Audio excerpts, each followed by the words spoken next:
Imagine this. You are a young bride named Margot, barely 15 springs past, standing at the door of a stone hut on a bleak autumn evening in the year 1347.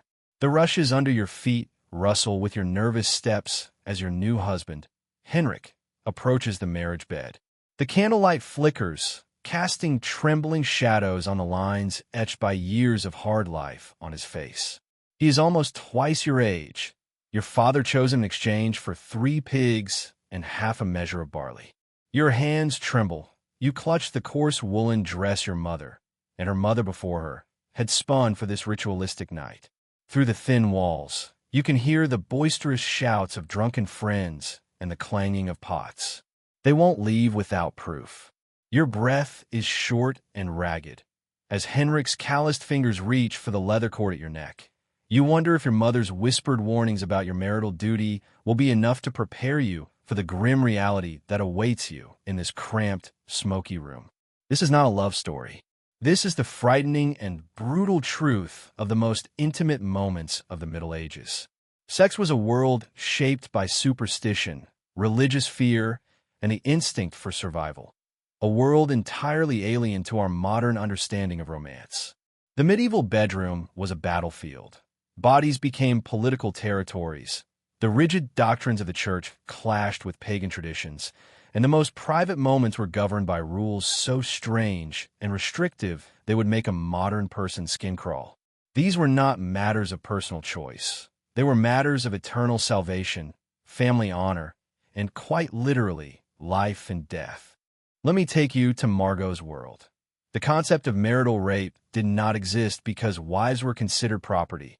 Menstrual blood was deemed so dangerous it could kill crops, and the wrong sexual position could send your soul to hell for all eternity.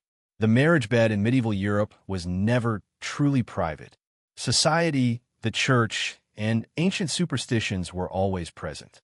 When Margot married Henrik in the autumn of 1347, their union was not celebrated with champagne and dancing. It was a commercial transaction sealed with bodily fluids. Neighbors stood guard outside the door, waiting for proof that the marriage was legally binding. The bedding ceremony began long before the couple could touch. Guests would drag the bride and groom to their room, undressing them while singing songs, and then listen from outside to confirm that the marriage had been consummated. Henrik's friends would not leave without hearing Margot's cries of pain and the evidence that the marriage had been made. But intimacy in the Middle Ages grew even stranger from there. The church taught that married couples could commit mortal sins even in their own bed. In the 4th century, St. Jerome wrote that a man who loved his wife too passionately was committing adultery. The church fathers believed that even excessive pleasure could corrupt the soul within a marriage. This wasn't just a theological theory. It shaped every aspect of medieval sexual practice. The great theologian Thomas Aquinas, in his Summa Theologica written around 1265, laid down explicit and rigid rules for married couples. Sexual intercourse was subject to a holy calendar dictated by the sharp eye of God and the church. It was permitted only on certain days of the week, during approved seasons, and in a single position, man on top, woman on bottom, face to face. To go beyond these limits was a betrayal of nature and a mortal sin. Oral sex was entirely forbidden, and sexual contact during menstruation, pregnancy, or breastfeeding was considered a sin, each union leaving a stain on the soul. According to the church's calculations, a married couple who followed all these rules would have been permitted to have intercourse only about 50 days a year. Margot had learned these rules from her mother, who had learned them from the village priest during confession. The weight of eternal damnation hung over every touch, every kiss. When Henrik approached her on a forbidden Wednesday during Lent, the fear and helplessness that gripped Margot's soul forced her to confront a brutal choice: to submit to her husband's desires at the risk of her soul, or to refuse and face his rage in a world where domestic violence was both legal and inevitable. The medieval understanding of female sexuality was interwoven with radical falsehoods. Medical texts inherited from ancient Greece and Rome described women as incomplete men, their bodies seen as merely inverted copies of male genitalia. The vagina was an internal penis, the ovaries internal testicles. This wasn't ignorance. This was sanctified knowledge taught at universities. These false beliefs profoundly shaped the understanding of female desire and pleasure. In the 11th century, Constantine the African wrote that women experienced sexual pleasure differently from men, stating that they required prolonged stimulation and multiple orgasms to conceive. A bizarre belief that rape could not result in pregnancy often led courts to conclude that a woman must have enjoyed the assault and was thus partially responsible. Margot's mother must have also told her about the wandering womb. Medieval physicians believed the womb could move inside the body, climbing up to suffocate the heart or attempting to escape through the vagina. Treatments included fumigating the vagina with sweet smells or holding foul-smelling things to the nose. In the depths of the forests, on nights of a full moon, women would engage in secret rituals to manipulate fertility. Teas of mint and tansy were brewed to prevent pregnancy, while the mandrake root, believed to be in the shape of a man, was thought to increase fertility when worn on the skin. The church condemned these practices as witchcraft, but the line between folk medicine and magic remained blurred. A woman's prayers and her secret rituals often coexisted, and her cross and her amber stones lived side by side. Birth control in the Middle Ages was a deadly mix of superstition, poison, and desperation. Women were taught to jump backward 7 times after intercourse or to drink wine mixed with bees. More dangerously, poisonous concoctions of mercury and lead killed both the woman and the potential pregnancy. Unwanted pregnancy led to death, exile, and social ruin. The rate of women dying in childbirth was horrific. 1 in 3 perished. Infanticide, though officially forbidden, was a final resort for desperate women. Marriages, like battlefields, were a stage for a game where bodies were bartered and exchanged. When Margot's father married her to Henrik, her virginity was her true dowry. It was more valuable than gold or livestock. Everything was shaped by the hands of a dark fate. The hymen had become a dark currency of honor and family reputation. A girl's virginity was seen as an item of proof to be exchanged between families. The wedding night involved not just sexual intercourse, but a public confirmation. The blood-stained sheets would be displayed to the gathered crowd, proving the legitimacy of the marriage. If no blood appeared, the bride would be returned to her family in shame, accused of fraud, or in the darkest scenarios, killed. The burden on young brides was devastating. Some would secretly prick their fingers to make blood drip, while others would hide chicken's blood to create the false proof their new family demanded. Medieval medicine's understanding of the hymen was entirely wrong.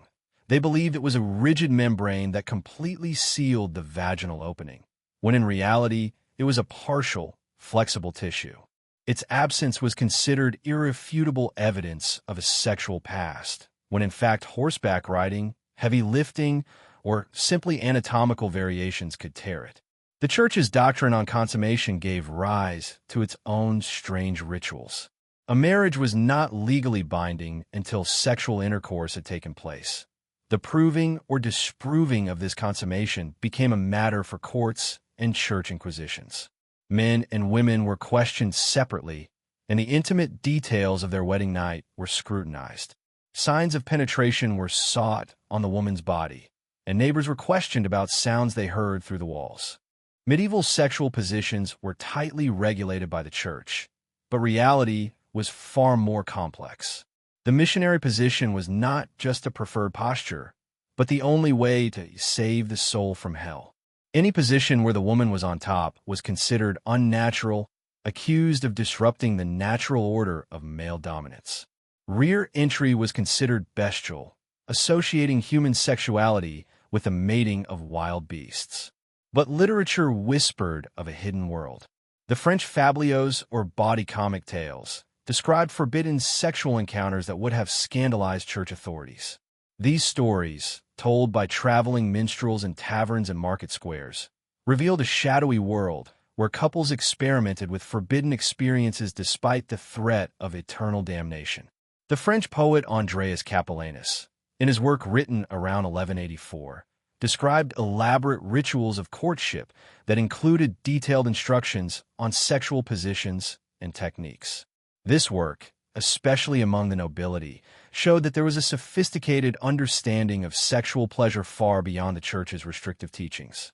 However, these secrets carried mortal risks. Discovery meant excommunication, exile, or death. Medieval people lived in fear of sexual demons that preyed on humans in their most vulnerable moments.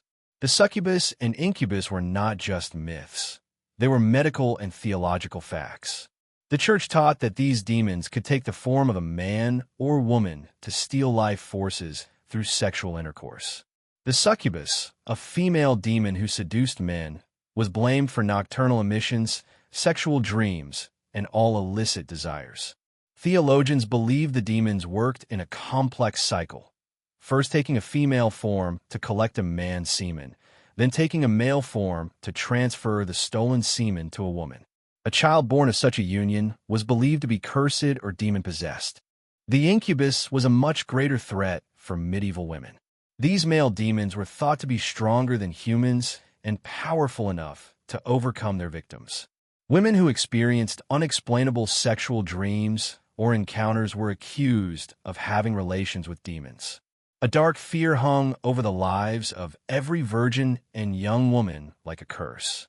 The fine line between victim and witch was stretched taut in the darkness of the night. Sleep paralysis was interpreted as a demonic sexual assault.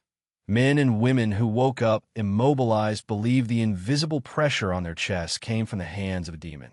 The Church prescribed complex rituals to cleanse souls and exorcise the body of demons, but often the suspected victims were branded as witches and burned at the stake.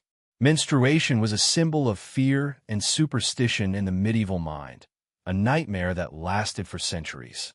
A woman's blood was seen as a poison, a curse that corrupted nature, soured wine, and made men weak. The words of Pliny the Elder, read in universities centuries later, taught that menstrual blood could drive dogs mad and dull the edge of a blade. Women on their period were dangerous contaminators to society. They couldn't enter churches, prepare food, or touch sacred objects. In many villages, women were forced to live in special huts away from the community until their bleeding stopped. Each monthly cycle was a reminder of Eve's sin, a tangible mark of female shame. The mystery of menstruation led to bizarre and dangerous medical practices.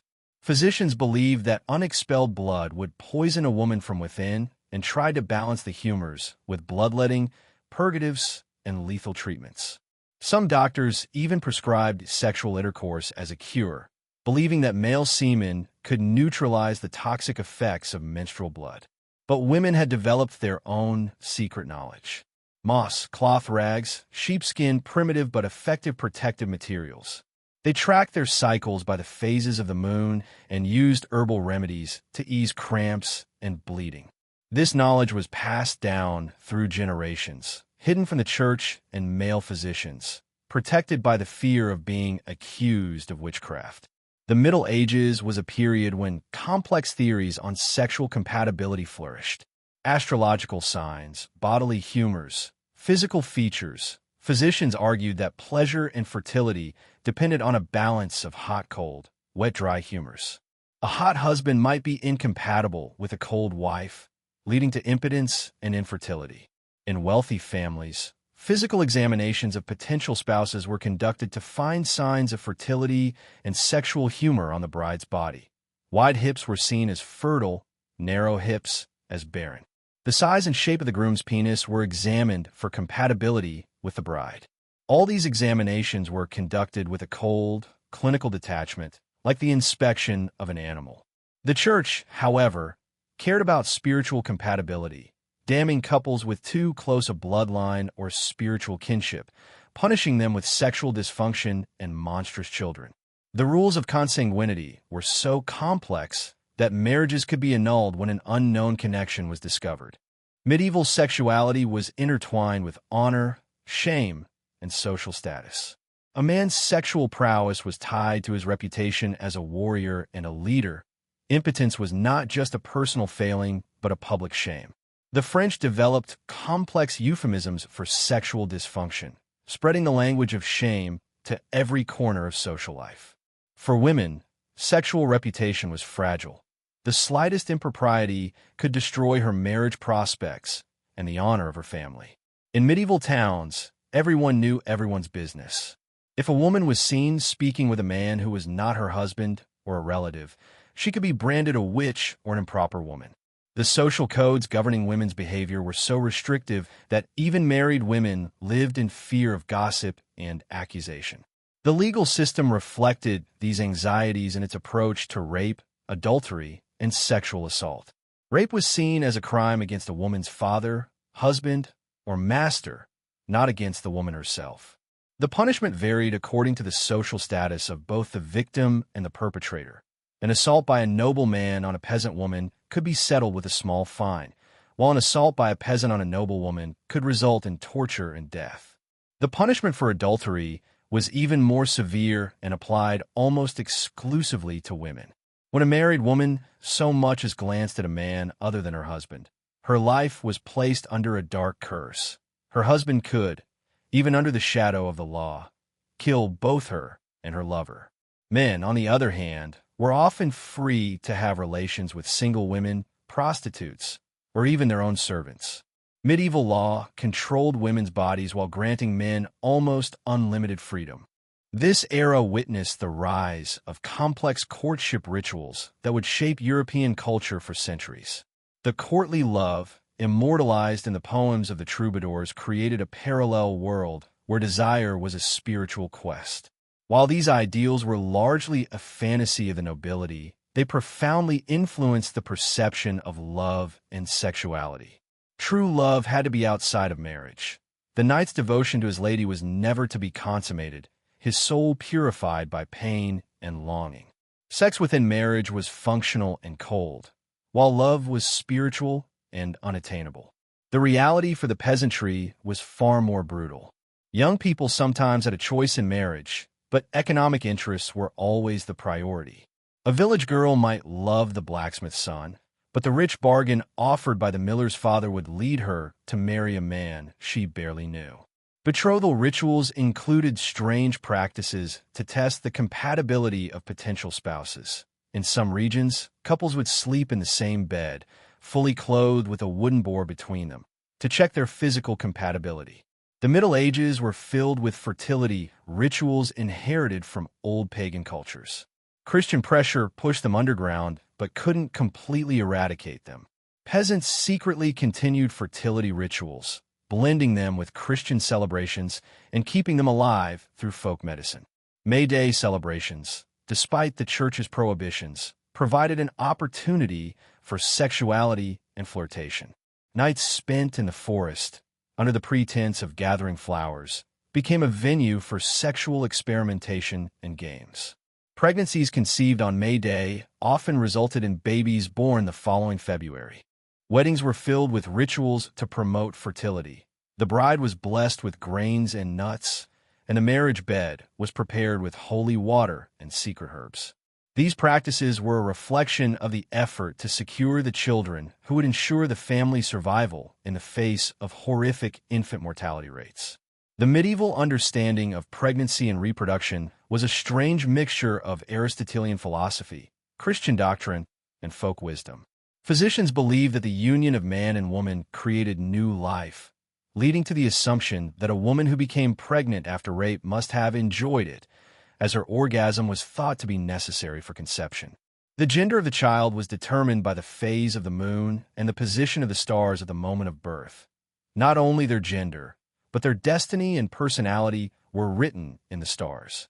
Sexual control and surveillance became increasingly sophisticated in the Middle Ages. The church used networks of informers to monitor neighbors' private lives, and confession became a tool to make priests privy to the most intimate moments. In the 13th century, the Inquisition took cruelty to a new level. Suspected heretics were forced to confess not only their beliefs, but also their sexual lives. Interrogation manuals meticulously listed questions about positions, frequency of intercourse, and the details of sexual pleasures. In prisons, special punishments awaited sexual offenders. The shadow of sin was felt everywhere, in every gaze, in every breath. Women accused of adultery were confined to tiny cages, fed nothing but bread and water, unable to hold their heads up. These bodies, starving to death, were the fearful mirrors of society. Men, even when judged for rape, were often sentenced to public castration and then hanging, but in the eyes of society, women's bodies were much more fragile. These punishments were not only meant to punish the guilty, but to keep entire villages and towns in a state of sexual submission and fear. The Middle Ages created a labyrinth of sexual knowledge and teachings, but the common people were unaware of these dark texts. Medical manuscripts contained detailed descriptions of sexual positions and techniques, but only educated physicians and wealthy patrons had access to this knowledge. The public learned about sexuality through whispers, folk songs, and painful personal experience. The church produced its own sexual literature, but the goal was not positive guidance, but the cataloging of sins. Some books listed hundreds of sexual practices and their corresponding punishments. These documents revealed the church's obsession with sexual details despite its official teachings on celibacy and purity. Marriage guides written for the wealthy provided dark clues about the sexual lives of the nobility. Everything was prescribed, from the wedding night to the management of sexual relations during pregnancy. This secret knowledge was hidden from the public and practiced only by those with privacy. Methods of sexual punishment and control became more complex in the Middle Ages. The chastity belt, though rarer than pop culture suggests, was an extreme example of an attempt to confine and terrify female sexuality. These devices were not only physical restraints, but a symbol of the terror surrounding a woman's sexual freedom. Medieval brothels were both legal and illegal. While the church condemned prostitution, secular authorities licensed and supervised them. In the red light districts of cities, women worked under government supervision, wore distinct clothing, lived in specific areas, and were subject to regular health inspections. One of the most bizarre sexual traditions in European history was the droit du seigneur, or right of the lord. It was alleged that feudal lords had the right to have sex with peasant brides on their wedding night. While historians debate its reality, the very possibility reveals the extent to which peasant women were sexually vulnerable. Medieval people believed that sexual practices could influence the weather, the outcome of a war, and the future of their children. Kings and nobles consulted astrologers to determine the cosmic timing that would govern the destiny of their children. The preparation of soldiers with sexual abstinence was based on the belief that sexual energy led to a loss of power in battle. Villages were woven with complex social pressures that policed sexual behavior. Young people were rarely allowed to be alone, and married couples were forced to conduct their intimate lives according to community standards. Sexual pleasure was deeply influenced by religious teachings about the nature of the soul and the body. The church taught that sexual pleasure was a trap set by the devil to distract people from spiritual thought. Every pleasure was seen as part of a dark deception. Even within the marriage bond, excessive sexual pleasure was viewed as a sin that could drag the soul into the corridors of hell. Medieval people developed painful and complex rituals to control their own bodies and their desired passions. Desires were suppressed through fasting, icy baths, and the torment of the body. Forbidden foods, melodies, and entertainments were carefully monitored traps, designed to keep the souls and eyes of the young away from ever-present dangers. But behind the shadows, despite the powerful eye of the church, an underground world of sexual rebellion was blossoming. Whispers, dark rooms, and secret rituals of pleasure fed this parallel universe where desires were expressed in forbidden ways. Medieval sexuality was shaped by practical realities that the modern mind can rarely grasp. Privacy was almost non-existent. Sexual encounters happened in stone rooms, shared with children, servants, and the extended family. The sounds of bodies, the smell of breath, and fear became habits of daily life. The hierarchy of society determined the dark shadow of sexual life. In the privileged rooms of the nobility, Pleasures discovered through exotic food and leisure were things the peasantry could only dream of. Marriage was a ritual for survival, procreation, and working the land, not for love or pleasure. Pleasure was only a secondary luxury, and for the people who had to face death, sickness, and social collapse, it was a dangerous deviation. But in the shadows, resistance and secret rebellion sprouted. The people of the Middle Ages, despite the chains of oppression, fear, and religious rules, found ways to pursue pleasure and love. In Margot's stone hut, under the trembling candlelight, as Henrik's hands reach for her, her fear is not just a personal terror, but the weight of a culture, of a whole community's sexual anxieties placed on her young shoulders. Religion, family honor, social surveillance, and the desire for survival wrap around her. The world offers her no protection. The Middle Ages reminds us that sexuality has always been shaped by power and fear. The dark rituals, strange practices, and harsh laws, though bizarre to us now, each came from the most fundamental desires and needs of human beings. Privacy was almost non-existent. The bedroom was a battlefield, where souls were won or lost, and family honor was defended or destroyed. Pleasure often melted into the shadow of pain. And yet, the sexual desire of medieval people resisted all oppression. Despite centuries of religious persecution, social control, and legal threats, people found ways to pursue love, desire, and intimate connection.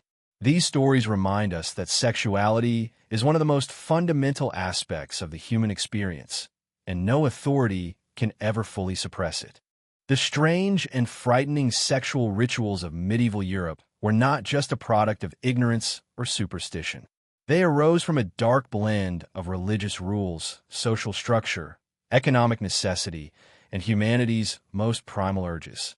The eternal tension between desire and control, pleasure and danger, love and survival, shaped the intimate life of medieval people.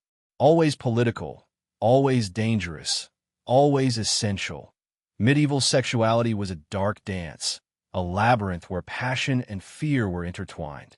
Their struggles show the dark and enduring search of the human spirit for sexual freedom and true intimacy, a search that is not a modern invention, but an ancient desire echoing through the shadows of history.